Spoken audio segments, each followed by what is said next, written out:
Hello. It is time once again for Mid-Card Mana. It is... Who am I again? The Loose Cannon. The Loose Cannon and... Sam Keola. The Wrestling Connoisseur. So today we are going to be talking about non-WWE, sort of. I'm sure we'll talk about other elements of WWE somehow in it. It'll all drift back to WWE. What we're talking about today is a garbage fire. AKA Global Impact Force Impact TNA. And their Anthem. and their recent pay-per-view Bound for Glory. Trash. Bound for another station. Bound for bankruptcy. Bound and gaggled. It took a turn. It's enough. Well, that's TNA. TNA always takes a turn. It's true. It's very true. Yeah. So Angie's going to read the match card off. I will say that I watched it and nothing stood out to be spectacular. But nothing, there were some cool moments. Nothing stood out also that made me go, oh, that's complete crap. It wasn't awful. It just was not great. And I was spoiled by Power Struggle because Power Struggle was incredible. Right. So well, I mean, it's it's New Japan. And this is also the only TNA shirt I have. So this is even though it's not part of it anymore. It's the closest to theme I could get. But even like with me and my friend John, we would always watch TNA and we always were pulling for them because let's face it, back in the day, they had AJ Styles, they had Samoa Joe, they had CM Punk at one time. Let there be light. They had Christopher Daniels, Kazarian, they had Jay Lethal. Jay Lethal doing some incredible promo work. The list goes on. They had Rude, they had Storm, Young. They had Eric Young. The list goes on and on and on and on. And even in their knockouts division, all of out of those that didn't maybe go to the WWE, they had Mickey James, they had Victoria. Jade, Mia Yim, they had Santana Garrett, they had Rosita, who is now Thea Trinidad, who is now Zelina Vega. So they've had a lot of talent. Dudleys. Yeah. They had Christian. They had Angle. They had the Hardys. They've had so much talent go through those doors that no one can fairly say, oh, TNA sucks.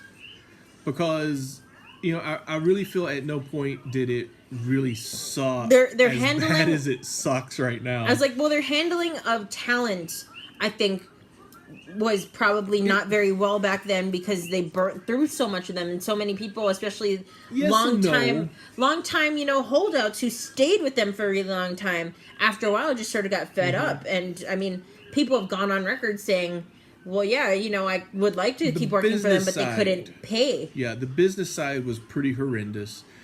With Dixie Carter just getting loan after loan from her parents. Right. What really hurt them straight up to this point is the dropping of storylines. Every time they'd have somebody new come in to write, they would drop the old storylines and they would start fresh.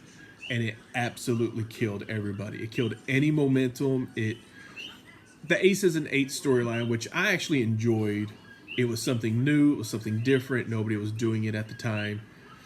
When Hogan and Bischoff left, they canned it. They just completely axed it. So the couple of guys that they actually had that were like future prospects. God, I never can remember the one legacy wrestler's name. The long hair who was in Aces and Eights. You know what I'm talking about? Anyway, Briscoe. I can't think of his first name. Briscoe. I didn't even get Briscoe. So he, there's a legacy talent right there, and they never even touched what they could have done with him. Ace and A storyline got dropped. He got cut immediately. You had Garrett Bischoff. I think he went back to refereeing, but all of his storylines got cut. Actually, I think he's not even there anymore at all. I think they just cut him loose. I mean, I think he refed for a while and then just like, and then. Well, he was in with the Aces and Eights storyline, so he was wrestling, and then after it dropped, he got axed. And I mean, just all of that is.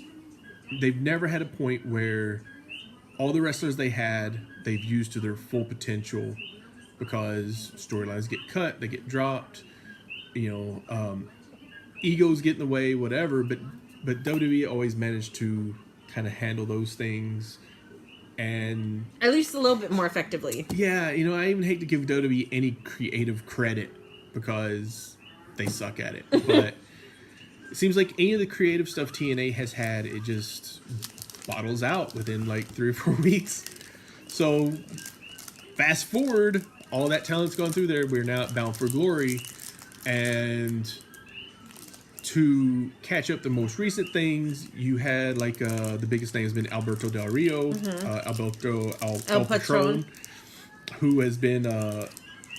recent champion, and he in all these other promotions that he had a lot of issues during his very public train wreck relationship with Paige. Which they're still together, I believe, right? No, I hear from Kate. Thank you, Cage Side Seats. This is my video shout out to Cage Side Seats. Is that apparently it's reported that Paige is single. Again. Or Paige has identified herself as single. So. Maybe who knows what's going on there, and she is slated to perhaps appear tomorrow on Monday Night Raw. I think that honestly, for both of them, if respect to their careers, it's probably the best idea. I mean, in respect to even just their personal lives. I mean, they seem to have been very bad for each other. Yeah, but that's.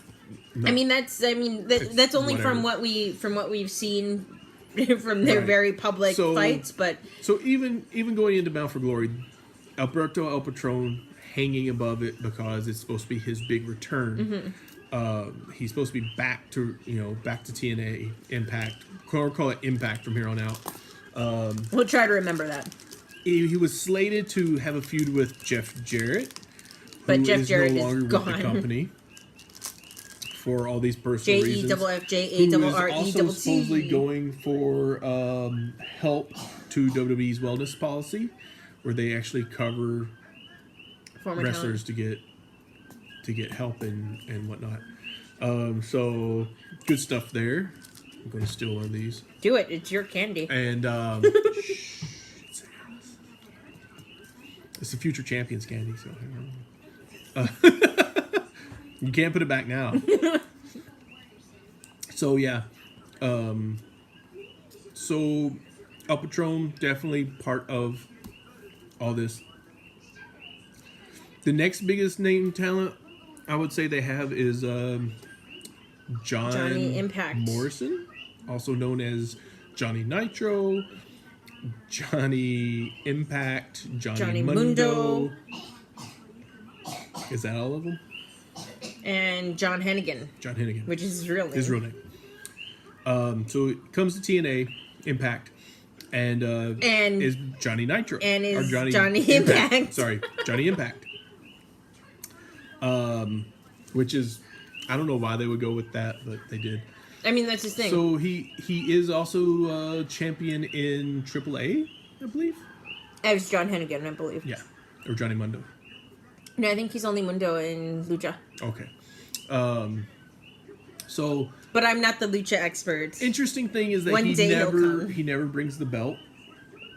I wonder if it's just that he's not allowed to. I'm guessing, most places they probably keep the belt there, but it would have been awesome if they let him bring the belt to show it off on the show, to really give this feel of a champion versus champion kind of thing. I think that would really help Impact.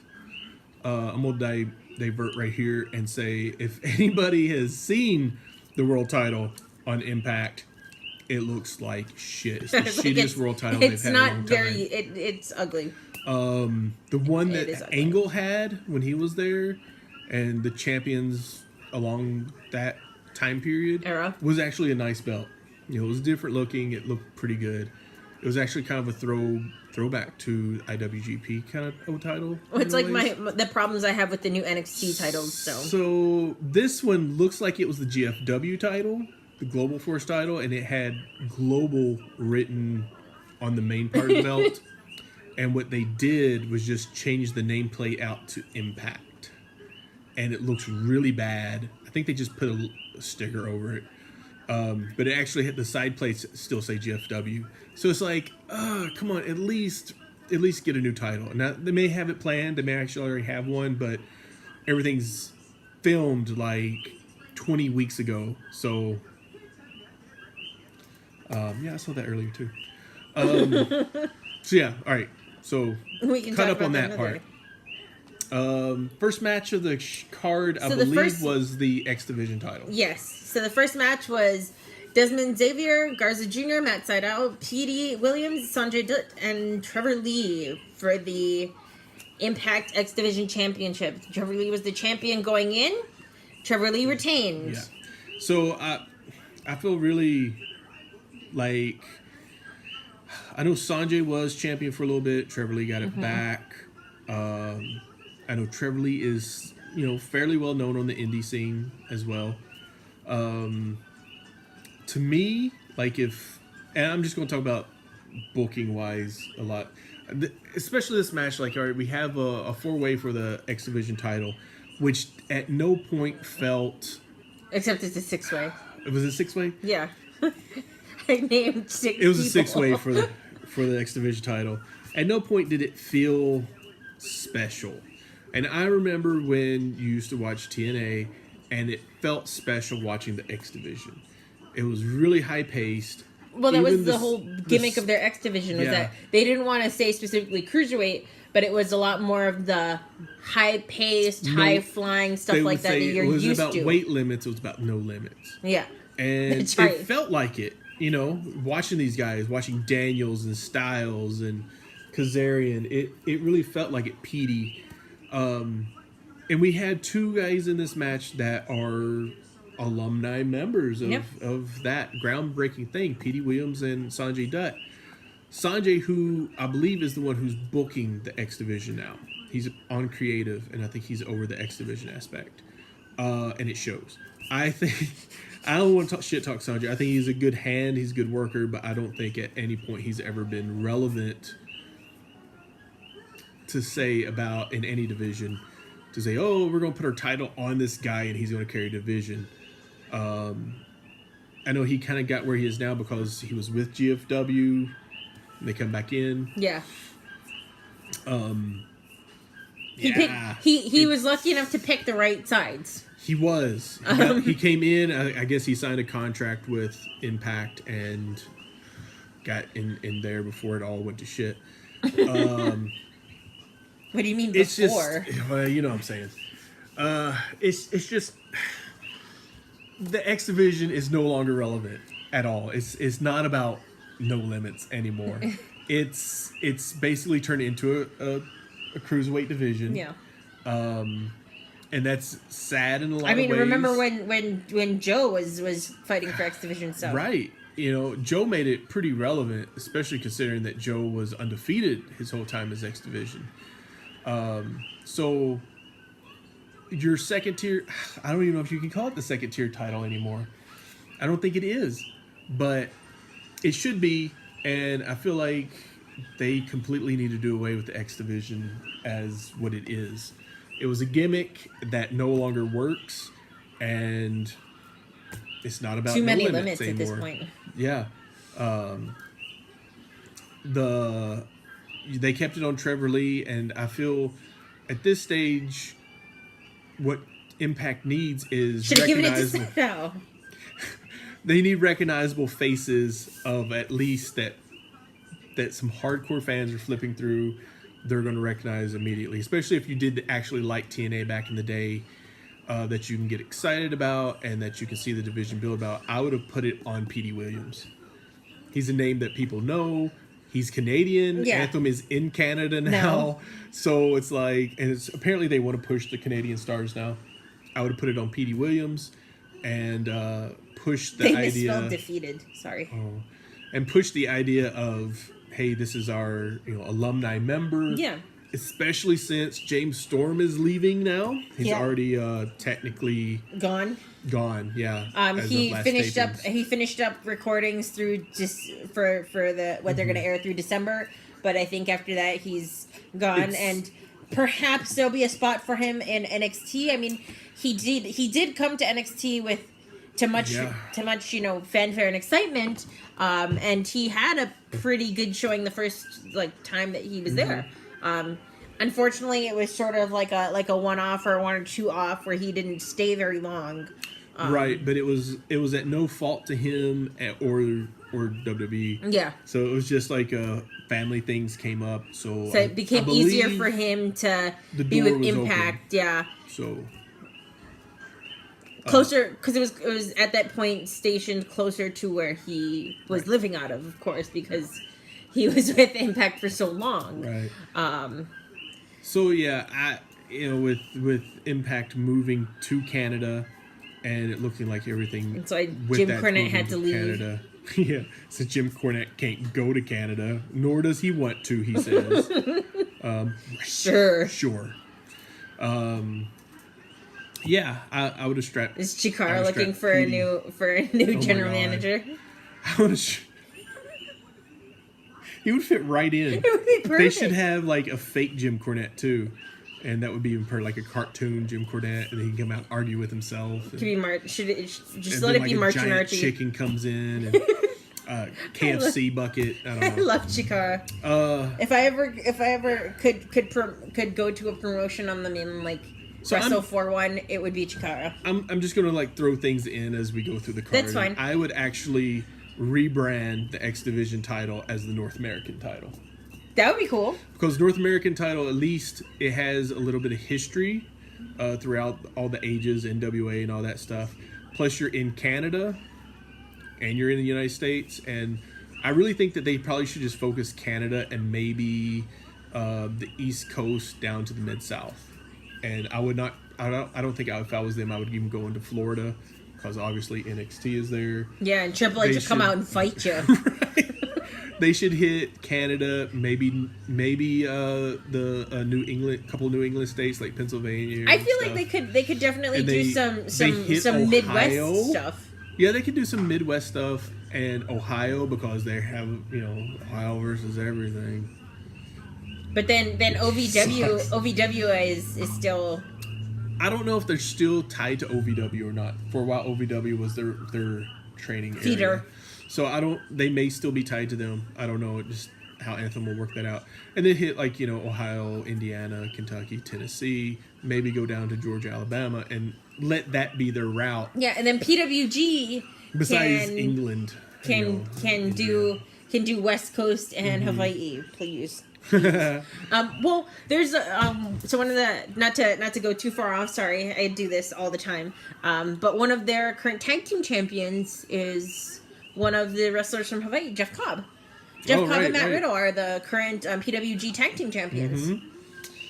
And Jeff Cobb. These are guys. All these big indie names are people that Anthem should really be looking at right now, especially since they're losing their loyal hardcore wrestlers that have always been with TNA, like James Storm. James Storm was probably the biggest blow, because James Storm, not having James Storm as the focus of their show and the champion is a huge loss. Yeah, because that's you're then presenting this is what we are, especially since they keep doing these throwback during their shows. They say, oh, this was TNA back in the day, and the glory days. And remember? It's like, oh, look, it's Eric Young, Robert Roode, Samoa Joe, and AJ Styles.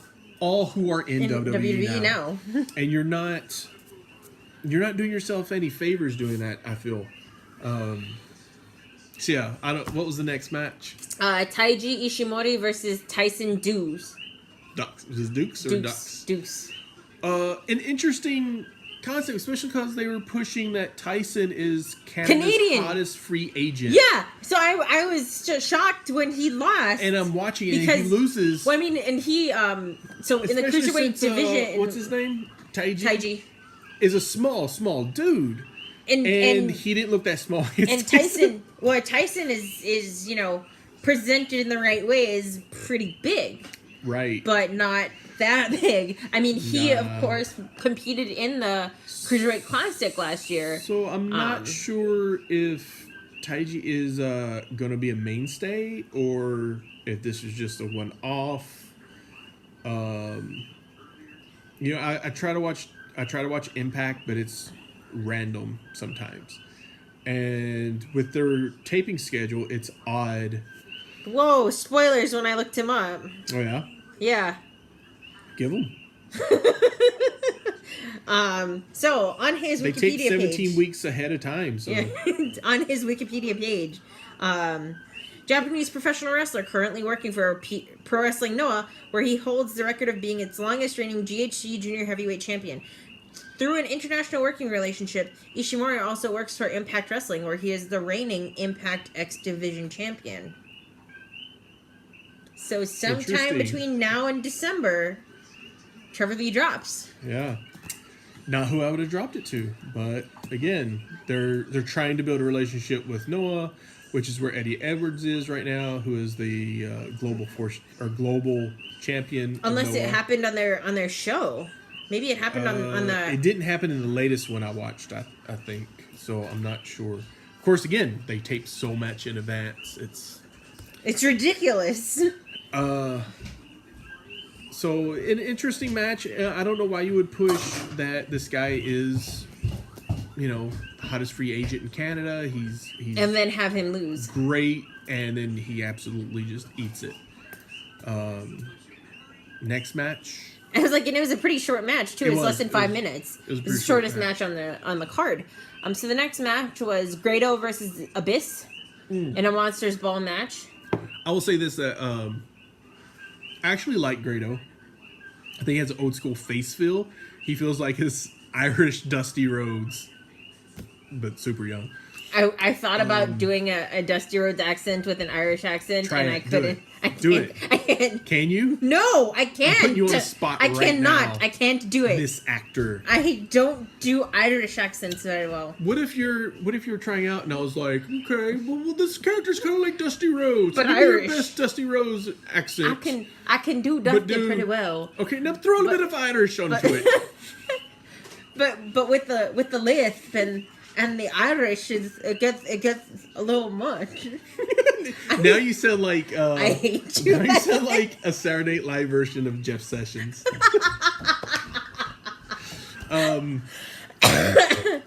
Yeah, so I like Grado.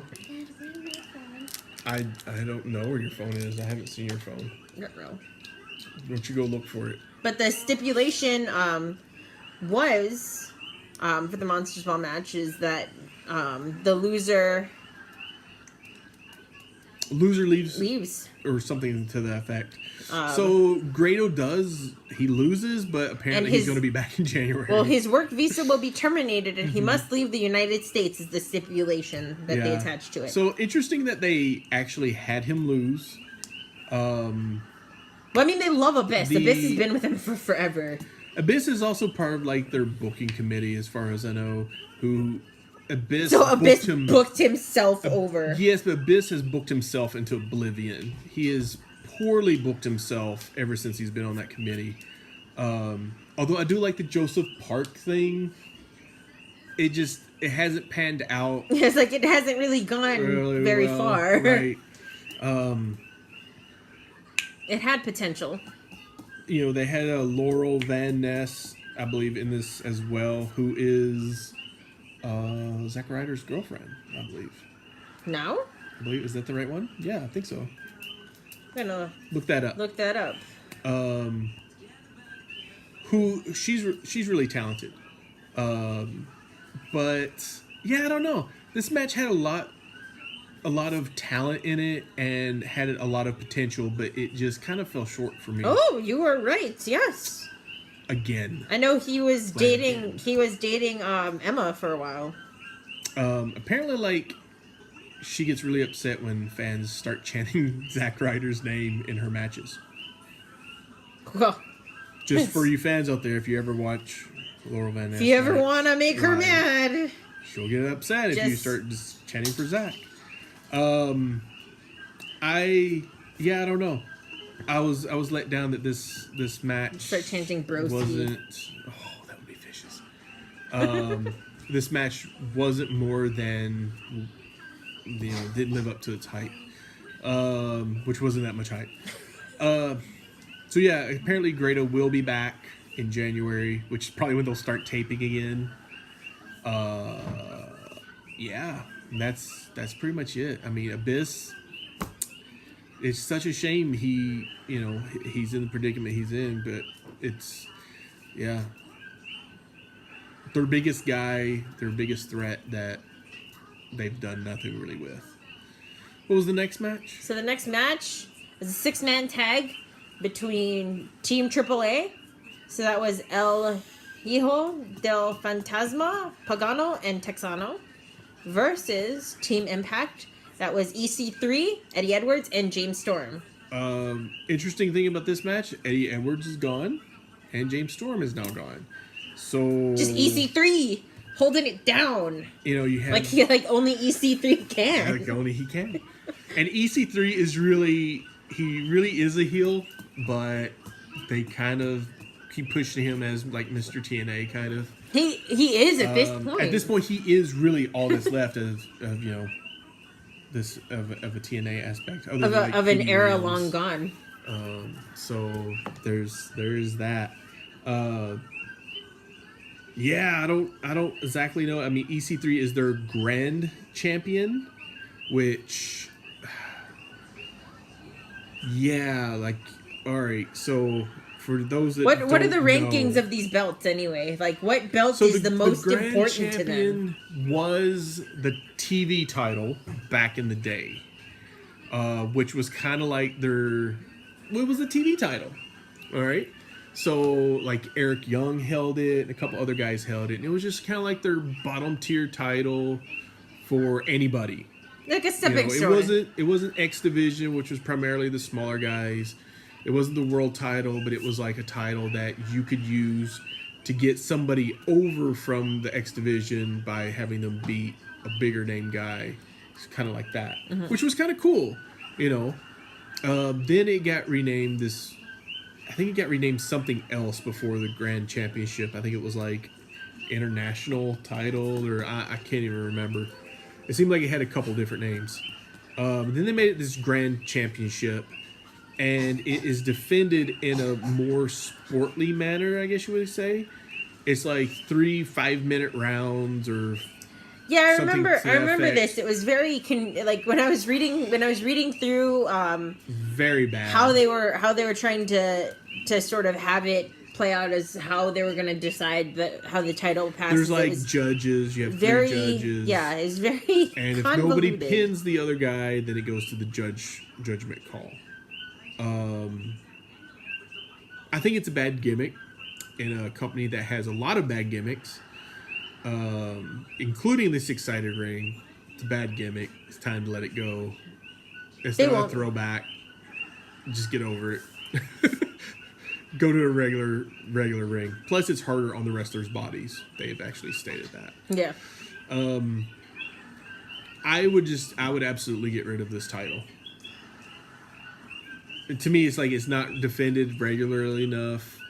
It's not a special main event sort of thing to see. Actually, what I would do is I would get rid of this title and I would bring in a hardcore title, because there's a lot of fans out there that still likes the Attitude Era, and they want to see these sort of things. And TNA Impact is known for like the Monsters Ball, which they have quite regularly.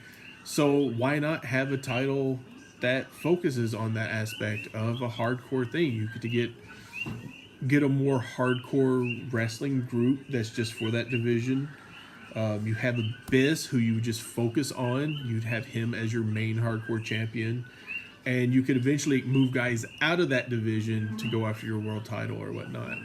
But this belt does nothing for anybody.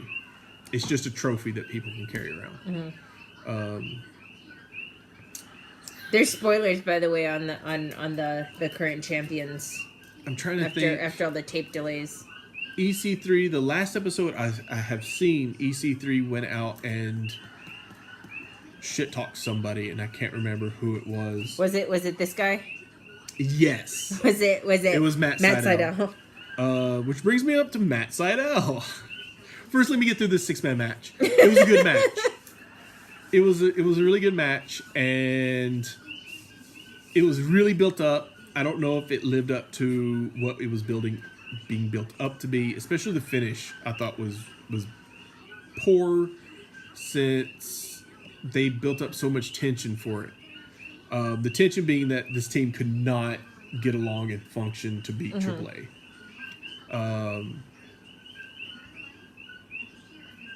So they build up to it, and EC3's tagged in. Eddie Edwards has been taken out by like a packaged tombstone on the apron by Phantasma, I believe.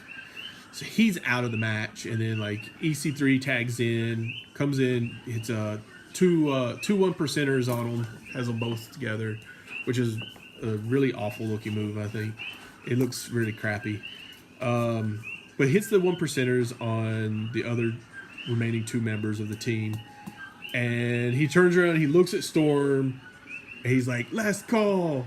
Tag Storm in. Storm hits the last call, pins 1, 2, 3, and it was like, wow, that was very anticlimactic. For however long you've been building for this match, that these 3 guys could not get along, these 2 guys could not get along between Storm and EC3, and suddenly it boils down to just this, especially within the match. EC3 walked away in the beginning when they went to tag, and it's like, okay, this isn't going to work. This boils is a down train to wreck. it, and at the very end, they're just kind of like, high five, tag, look, last call, and that's the end of it. They win, and everybody's happy. Team Impact, EC3 and James Storm, who is now gone from the company. What are you gonna do? So that's a great question. What are they gonna do? So last thing I saw on Impact Wrestling, EC3 comes out and berates Matt Sydal. For those who don't know, Matt Sydal is Evan Bourne from WWE fame, except now he's hippied out, longer hair, a beard, and wears peace signs all over him. Yeah, it's hard to recognize him upon first glance, unless you know. Which I think is a huge mistake for Impact. If I'm them, especially if you're pushing, hey, look, all these WWE guys used to work for us. The ones I have, I would be sure to highlight. This guy was on WWE. Matt But Sydal, now he's here instead. Yeah, I'd have him clean shave, cut his hair just like he had it in Yeah. WWE. Have him be Evan Bourne. His outfit is pretty much the same, and I would either call him Matt Bourne. Could get around the name very easily, Matt Bourne, or I would call him Matt Airborne Sydal. And just push it on commentary and everything that this is the guy who used to be in WWE. You can do it without saying it straight up, but you can say, "Oh, it's Airborne." Call him Airborne because that's what they called him. All, you know, his finisher. What's Airborne doing in an Impact ring? Right, and I mean, if you In the push Impact that, Zone is what it is. If you push that, at least when fans are flipping, they'll be like, "Hey, I remember that guy." Even if they don't remember his name, they're probably going to remember his face. They're going to remember the And his finisher. shooting star press. So at least then you can kind of maybe start getting fans and having them register who this guy is. Because you got Johnny Impact, used to be John Morrison. But I mean, he always looks the same. Exactly. If you knew who he was and you flip, you're going to know him. You're not going to recognize Matt Sydal. And Not you're going at to say all. Matt Sydal. No, I don't know him. Who's this nobody? I don't know him. I like Matt Sydal. So there's that. What was the next match? Was it the women's? It was Ohio versus everything. So that was Dave and Jake Christ All right. So versus the LAX Latin American Exchange, which was Ortiz and Santana with Conan. So yeah, earlier in the show, OVE versus LAX. I'm about LAX. Homicide gets taken out, and all you see is a hand and kind of a shoulder, and you see the big X tattoo on the wrist. And it's like, hey, we know who that is. That's what the commentary says. And this was a 51-50 street fight for the tag team championship belt. So it wasn't I'm still not sold on OVE. I'm not sold on these guys at all. they're two brothers who apparently have been wrestling on the indie scene for like 15, 20 years or some crap like that. Even though they look like they're 18 years old. And they look like they're on meth. They look like a methed out version of the Hardy Boys. If you're watching, sorry, your gimmick sucks. If you're watching also, hi. Yeah. Give us a shout out. Thanks for watching. So you can say that you hate us. Yeah, I'm perfectly fine with that. I'm not trying to hate on these guys particularly, but the gimmick just isn't working on a global level, on a national level. So it's, for one, Ohio versus everything. The name of the tag team immediately just you wouldn't go to WWE and hear this as a tag team. They would think of a different name and gimmick for them probably, or they would at least modify the gimmick. So, especially if you're going in Canada, you're a Canadian company now, and you're going to have a tag team named Ohio versus everything. It just doesn't make any sense. So, unless you're going to make a huge faction of just people from Ohio, which seems to be the idea, which again to me doesn't make any sense. I've been to Ohio too. Sorry guys. Hey, Pillman is from Ohio. He's from Cincinnati, which is close enough not Ohio that it. Dolph Ziggler's from Ohio. Well, Dirty Dean. Again, Cincinnati though. Alexa Bliss from Columbus. You don't like Alexa Bliss though? I'm fine with Alexa Bliss. Anyway, yeah. So why aren't all those in a faction then together? Anyway, so Ohio versus everything. The match it was okay. It was like Hardy's Lights versus LAX. There was a few okay spots in it. There was a couple scary spots in it too. Like there was a few times where like there was like chairs and tables and stuff, and like they would do a move and the other guy's head would hit a chair accidentally. And so it was a couple times where I was like, oh God, that's gonna fuck some people up. You're supposed to be a professional, that kind of thing. So I was who do you think you are, a sexy star? Yeah. So it ends up Callahan comes out and is debuted as their cousin or something, and it's Ohio versus everything, and he's now part of the group, the stable Ohio versus everything. So apparently it's going to be Ohio versus LAX. Sorry if this causes any riots in Ohio, and because they're like, and Mexico takes you over. I don't know. Yeah. In other news, we would probably sell Ohio to Mexico if that happened.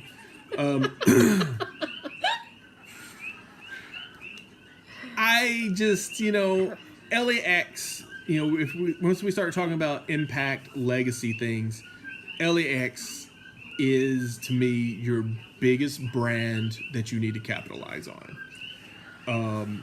And I'm kind of all over the place here, but I'm just kind of putting my views out there with what I would book. And we've already got the X Division title's gone. It's now the North American title if I was doing it. And I would get rid of the Grand Championship and make it the Hardcore title in its place. So here we go. LAX is that's your big calling card if you're Impact Wrestling, because let's face the facts, that we have a huge Hispanic community in the United States, and you are potentially losing a lot of viewers for this. In two ways. For one, LAX are heels.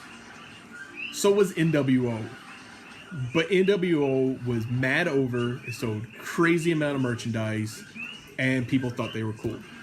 LAX has that feel to it. Yeah. Conan, 100%. Conan is an amazing mouthpiece. You have Homicide, who is just being wasted. Maybe Anthem can make amends and somehow bring Low Key back. I don't know. Low Key's low key. It's like Loki, I don't think has any interest Hernandez, who has not been seen or found since apparently there was a big botch between TNA and Lucha Underground with his contract or lack thereof or something or other. But Hernandez is just like floating out there. And it's like they could easily pick him back up. But anyway, you have LAX, Alberto El Patron. Easily can make Alberto El Patron the main focus guy of LAX. You have you have Ortiz and Santana and Homicide. And I'm sure there's a couple other Hispanic wrestlers you could pick up for this, especially since there's a working program with AAA, it looks like. Mm-hmm. So putting Phantasma in the group would be a great idea. It seems like AAA has gotten the partnership with Anthem, much in the same way CMLL has the partnership with Ring of Honor and New Japan. There's also Texano or Teano, put him in that group. God, you can make a really standout group for LAX in Impact Wrestling, give them the numbers, and really have them go at it like, oh my God, we're being taken over. For one, a lot of people are going to find that it's cool. They have a great entrance song, which is what you kind of need also in wrestling. Oh yeah, definitely. I mean, like that oftentimes for a lot of people is their first impression of a wrestler is their entrance music and how they enter to the entrance music. So you have Conan who can cut hellacious promos. And, even like with Jinder cutting promos that are true, Conan can come out there and cut a promo that's true and still strike people in the heart as a heel. You do all that, you push LAX as the big go-to unit. And with El Patron and all these guys, Homicide, having him go after the secondary title. How big is it if you're a Canadian company and you're putting on shows in America too, United States too, and your big antagonistic group are from down across the border? You think about your conservative crowd who likes wrestling, and who's going to be the biggest heels to them are the people crossing the border, taking all the titles. And I mean, I hate to play politics like that into it, but it's part of it. That's what they've done with Jinder Mahal up in WWE. Definitely. So play that up, I mean, you have to use what you have to use. Think about having Homicide stealing and taking the North American title, and they're taking it back to Mexico, take it back to Puerto Rico, wherever, and Conan being like, hey, we've got all the titles. We've got the world title. We've got the North American title. We're taking over. And people are going to really respond to that. And then you can always book like, hey, you get Hernandez back. Is he going to join LAX? Or is he going to be part of TNA as far as, which side is he going to be on? Where is he going to stand? Yeah. He is kind of a legacy person too. So you could build Hernandez up easily in that manner. Supermax fighting LAX, or there's a lot of tension you could build with that. These are things that could actually make the product better and get noticed. But then why would they want to do that? I don't know. What was the next match? I just want to throw that out there. So the next match was the Impact Knockouts Championship. It was a 3-way match. That was Ali versus Gail Kim versus Sienna, who was the current champion going into that match. Sienna with LAX? I don't believe so, but I'm not sure. I know they did have someone in LAX for a while, but I can't remember who it was. Just another point to prove having them cross all barriers for the LAX. The women's match, I don't even recall. And I don't want to sound sexist with that, but it was just, it's not as good as it used to be. TNA used to be the place to go for women's wrestling. Well, they had their division got gutted. It did. It got gutted. And it was already going downhill. I love Gail Kim, by the way. Yeah, they had Gail Kim. I'm had so Angelina glad she Love. won. They had what's Bubba Dudley's girlfriend's name? Velvet Sky. Velvet Sky, who sucked, but fans loved her. They had a lot of good talent, women talent in TNA for a while. Santana Garrett. It's really CVE was more on the ODB. God, that's somebody they could get back and actually use, because she was kind of an OTNA talent that was really well known when they were kind of getting over.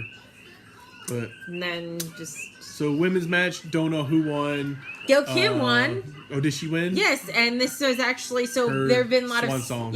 there's been a lot of speculation as to when she was going to retire. I mean, we all assumed it was going to be before the end of this year, maybe early next year.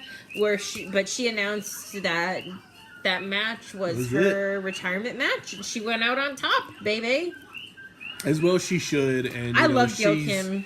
She's done what she could for the company, and definitely. And I mean, I remember when she was in WWE, I'd always really liked her a whole lot, and then it was just a shame because how they used her was just such a waste. Yeah. Because of course there's the Gail Kim, they had her make out with Daniel Bryan a couple times. And Gail Kim, by the way, who is Canadian. For all you racists out there. and is also married. Korean Canadian, married to that chef Robert guy. Irvine. Yeah, I never can remember his name. That white chef guy. Robert Irvine. From Kitchen Impossible or Dinner Impossible or Save My Restaurant or something. I don't know. My parents watch a bunch of those shows, but I don't like Food Network, so. I love Food Network. It's like crack. When you're hungry. Anyway. Not that I don't do crack, but I just imagine that you'll be addicted. Cut it out right now. Stop talking about drugs. So, I'm talking about TNA and kind of, goes hand in hand. Next match. So next match was a 6 Sides of Steel tag team match, and that was Lashley and King Mo with American Top Dream and Dan Lambert versus Moose and Stephan Bonnar. Let me just say this starting out. Moose looked probably the most professional he has. Like, his outfit looked 100% better. Moose really was standing out to me in this match. He's come so far to me. It's a shame he didn't win. I have Bobby Lashley on a blanket.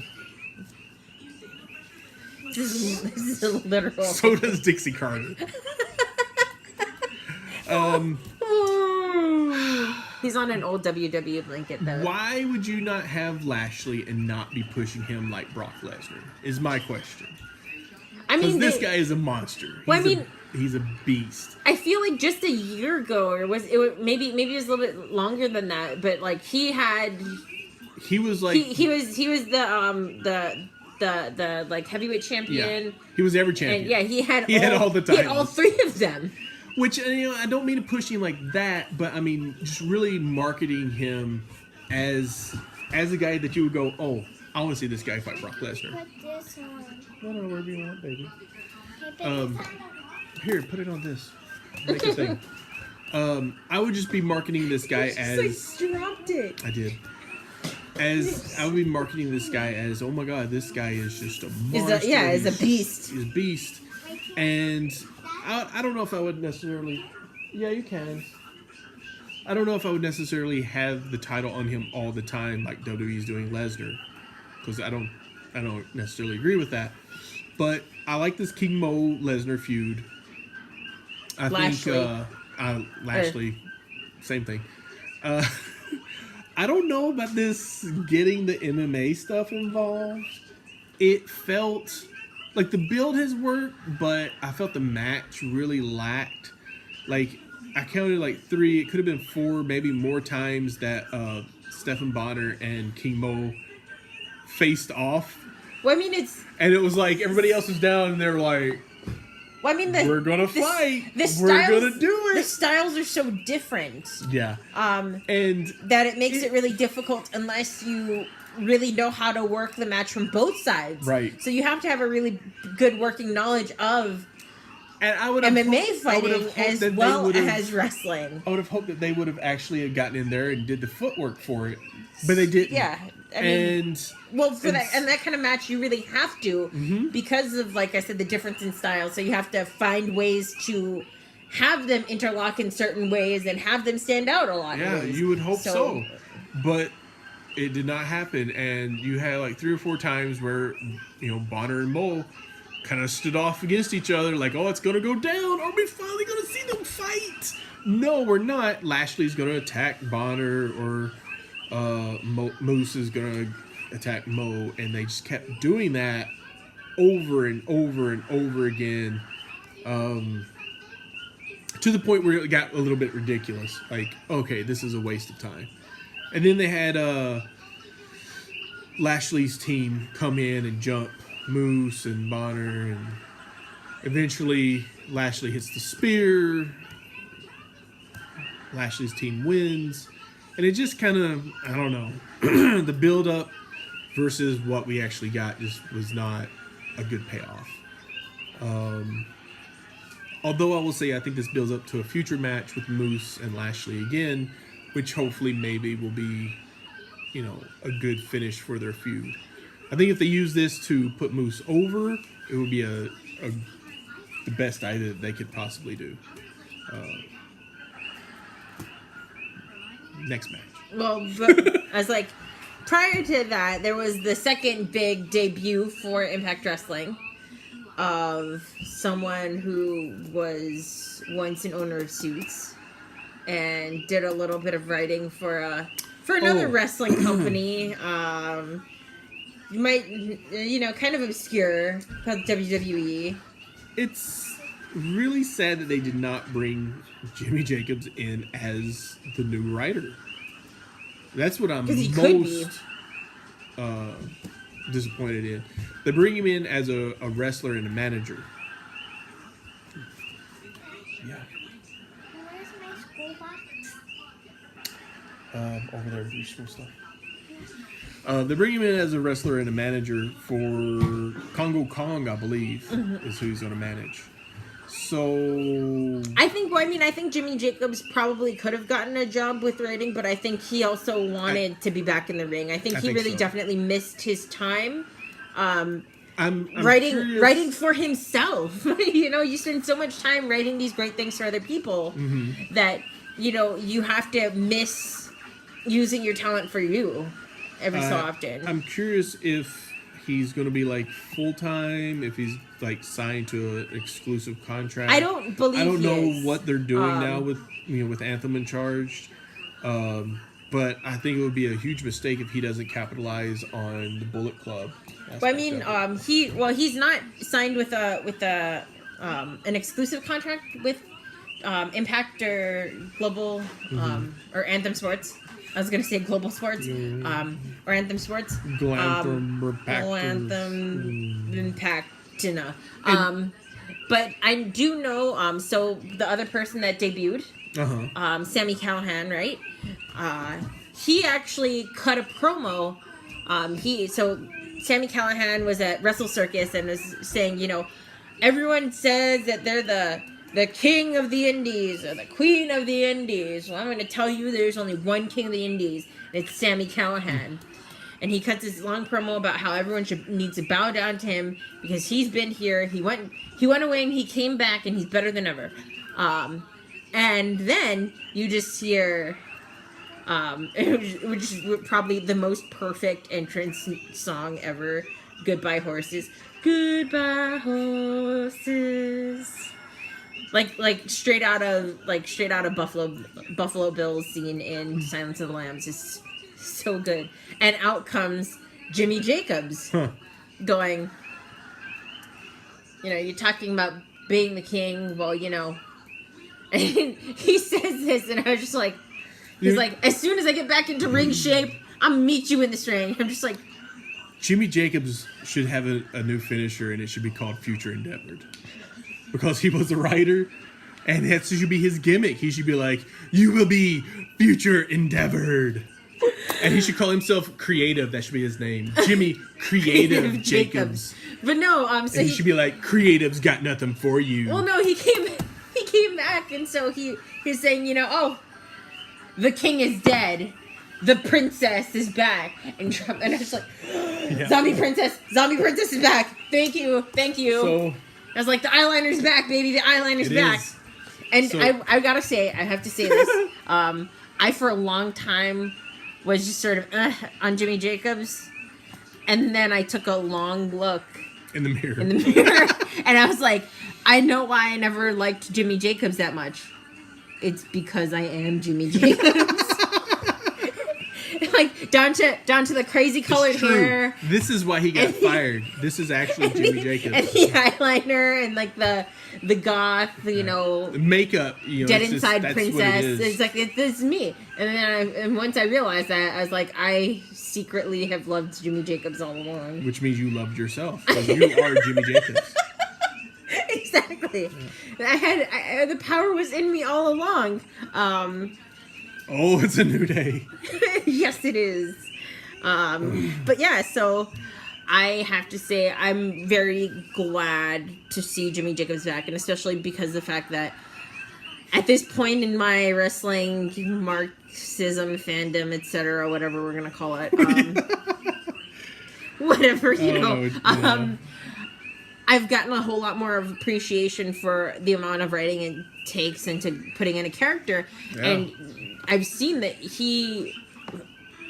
whether he was working in WWE or when he was working for stuff in Ring of Honor and helping with creative that way, he knows what he's doing, and he knows how to write not only for himself but for a huge amount of different people, and how to make it contextually work.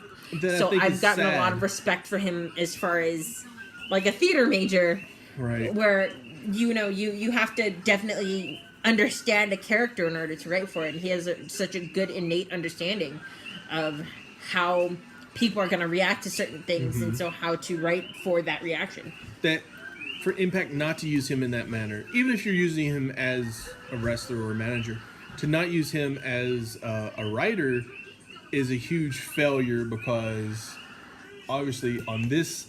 With a company this size, he could have a huge impact. Yeah, and no pun intended. And he could salvage a lot of the things that aren't quite working right now, and turn them into really iconic storylines, like the list of Jericho. Yeah. Jericho's gone on record saying that was Jimmy Jacobs. You know what I mean?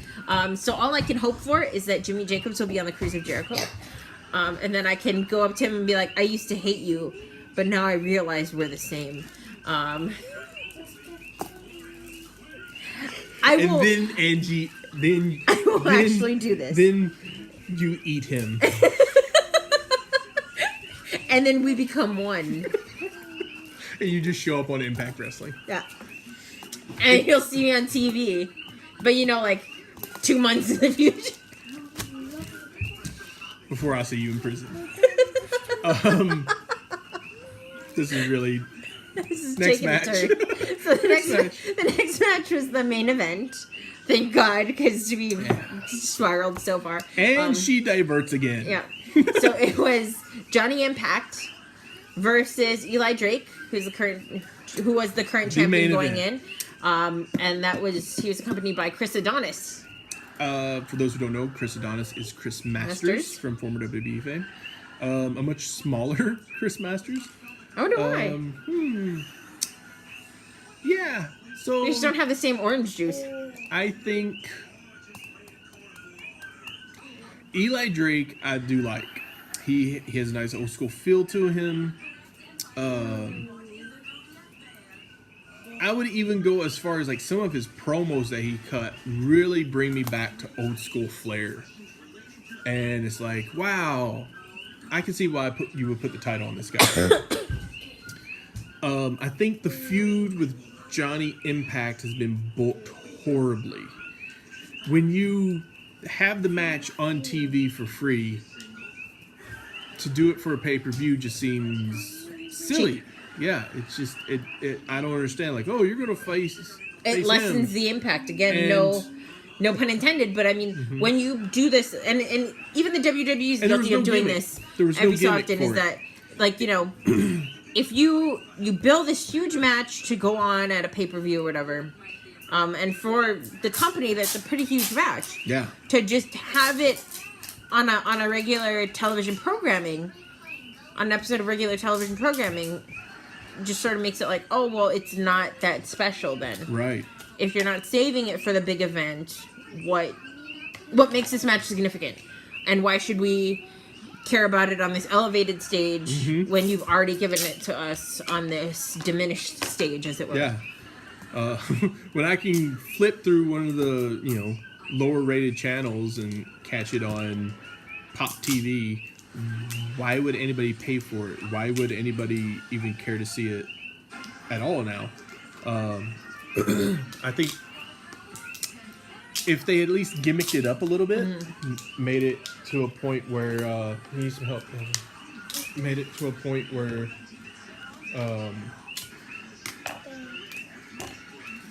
Adonis was in a shark cage or banned from ringside or whatever, then it would have hung upside down from the rafters by his feet.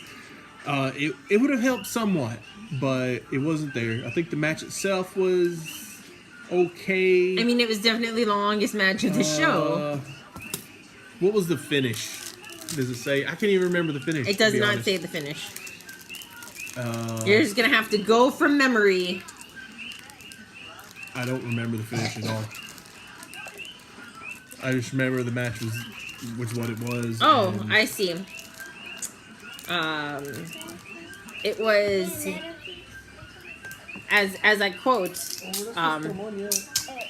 the completely bullshit finish of Alberto El Patron's decisive interference in the really, really good Drake Impact main event.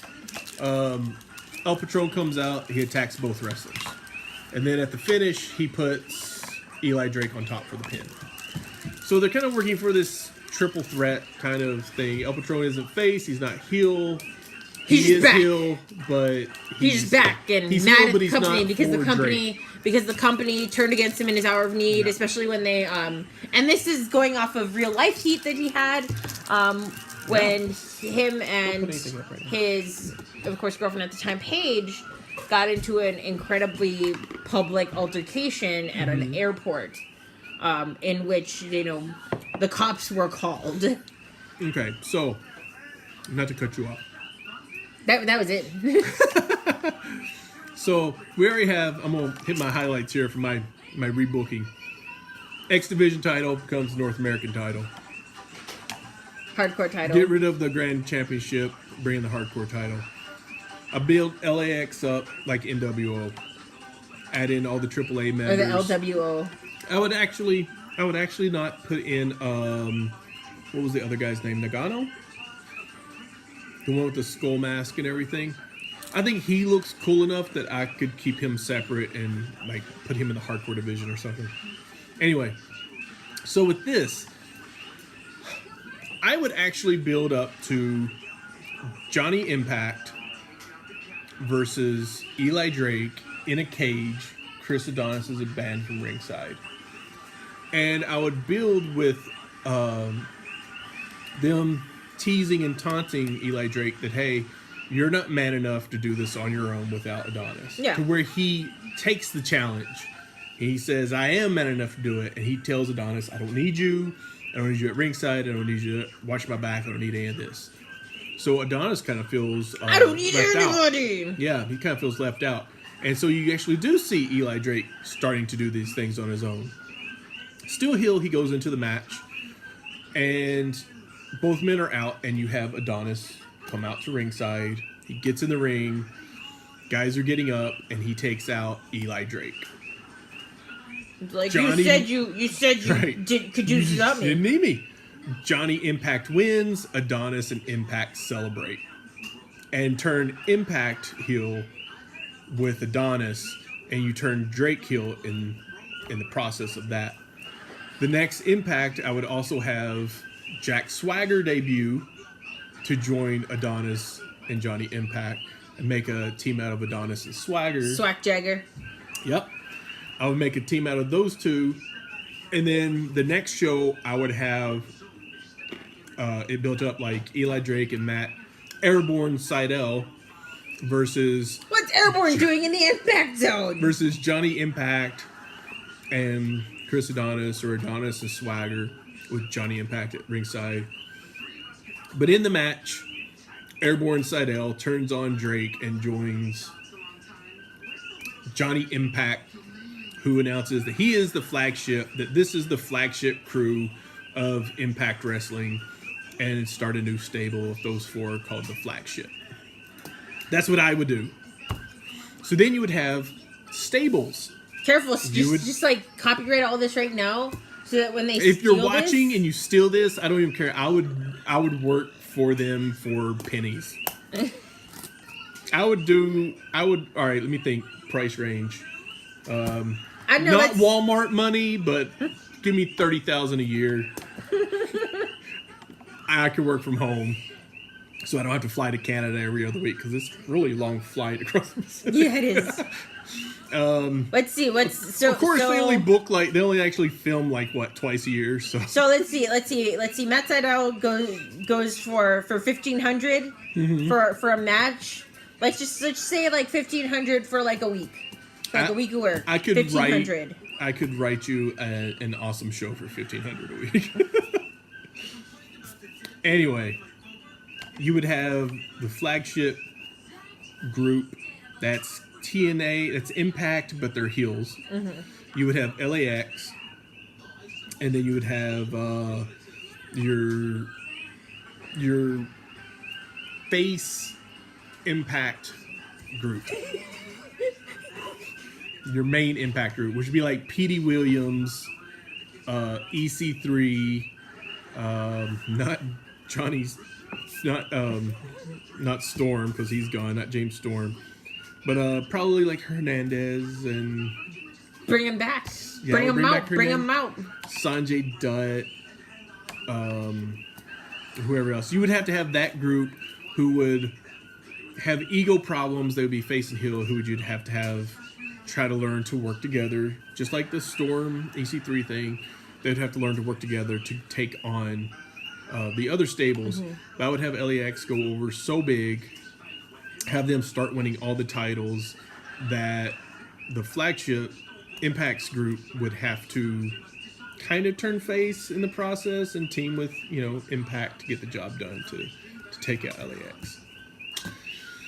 There's like 6 months worth of booking. All for the low price of one Matt Seidel booking. I mean, this isn't rocket science. It's writing. Yeah, but you got a degree.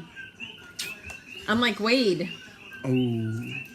Yeah, that's right. Name dropping someone that we don't like on a public video.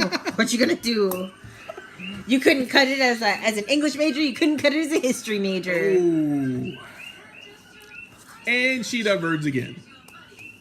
Yeah, but I mean, that's it. So, I mean, that's where Impact Wrestling is right now, with a really crappy looking title. Get that fixed. Along with your other titles, which I already outlined how to fix those. You're welcome. And, yeah. See, you guys got problems, he's got solutions. You got Bound for Glory results, Impact news, and completely rebooked. All in under an hour and a half. Yeah. All in under an hour and a quarter. Even. Actually, somebody just gave me Jeremy Barash's email. Said that I should email him and just let him have it. Yeah. It's really amazing. Do it. And I was like, maybe I will. Can you CC me on that? Yeah. Send him a link to this video. Put it. I like Jeremy Barash too. CC me and CC our email, our shared Midcard Mana email. Yeah, I should do that. For booking inquiries for Midcard Mana, if you would like to book us, midcardmana@gmail.com. And I'm just gonna throw this out here right now. Next year, there's bugs biting me now. Next year, 2018 in October, coming to you live from the Cruise of Jericho. I'm gonna try and This one over here. I'm gonna try and get as many people to do shoutouts for mid-card mana as I possibly can, assuming that we keep this up until October. That's a long commitment. It's longer than I've committed to anything in my life. It is. So I mean, there is that, and hopefully we'll get to figure out how to do some show from there. Yeah, I'm gonna also try and Skype it or do a show sometime before that. Either closer to the end of this year, maybe early next year. A show from Oahu with AZW. I want people to leave a comment on this, or you can write us at midcardmana@gmail.com. Or if you're on Cage Side Seats and you're watching this, you can just comment anywhere on Twitter, any of my shit opinions. Midcardmana on Facebook, look it up. Yeah, like it. Leave us a comment somewhere. Click subscribe. Because here's what I think should happen. I think this one over here should attend all these events on the cruise and do little filming. So I want to see you at DDP Yoga in the morning on the cruise. I was like, filming it. If we I'm gonna do this right now. If we, before the time I get on the cruise, hit 100 subscribers, I will do DDP Yoga and film it. I want to see it. Yeah, so get us those 90 subscribers we need. So we gotta hit. I think we could do that in 1 year. Hit that number so we can get the DDP Yoga. And if we hit more, I'm gonna have her heckle Raven in his stand-up. And film it. So these are great. My friend, I feel like we're doing a fundraiser. Yeah. So my friend who has once said that if I played my card rights, he would pay for me to go train at Black and Brave. I love you, Jeff. I do. You're my fave. But he says that if I go on that cruise, I'm gonna probably sleep with Raven. I'm not. He is divorced now. I don't want to go near Raven because it's just a hard pass. I don't want any of that from Raven. He can teach me how to wrestle, but clothed on. I can see it. In a ring, not anywhere. Yeah, just no. I can see that happening. I'm be chasing Marty. I can see that chasing Marty's girl, and I'm like, I can see it please just say this one's for mid-card mana. This is how it's gonna go down. He's gonna be like, yeah, I know Marty. Yeah, you want to come meet Marty? Let's go hang out. Marty Jannetty. And this one goes, okay. Next thing you know, God damn it, I slept with Raven. I don't want to. And then he will be on our show because he'll come back with her. Because he'll be in love with the princess, with the zombie princess. Yeah. That's so. I told my parents too. Also, if I ever break into wrestling, I'm just gonna be like, I've been dead inside for years. I'm the real zombie princess. Come at me, Jimmy Jacobs. And then I want to have a match with Jimmy Jacobs. Well, maybe you could have one on the cruise. On the Cruise of Jericho. Yeah. Sail away, man. So that's two things. We get enough. Whatever. I don't even know. It's like I will. And if you have ideas, let us know those too. Yeah. And if you just want to debate our opinions with us, then you're free to post a wrong opinion. That's absolutely okay. You're free to judge me on my shit opinions also. She's wrong often. Yeah. Yeah, that's kind of it. Yeah. All right, let's end this before it hits 1:15. Yeah.